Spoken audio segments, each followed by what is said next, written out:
In this video, we will show you the steps to take snapshot of VM using StackBill application. Log in into StackBill and click on Instance link under Cloud menu.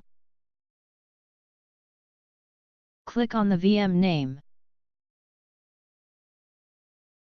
Click on Take Snapshot option.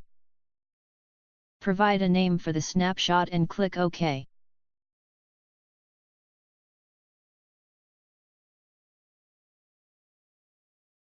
Snapshot created successfully. All the VM snapshots are available under VM Snapshot menu. Also, you can apply a snapshot using Revert Snapshot option. Thanks for watching this video.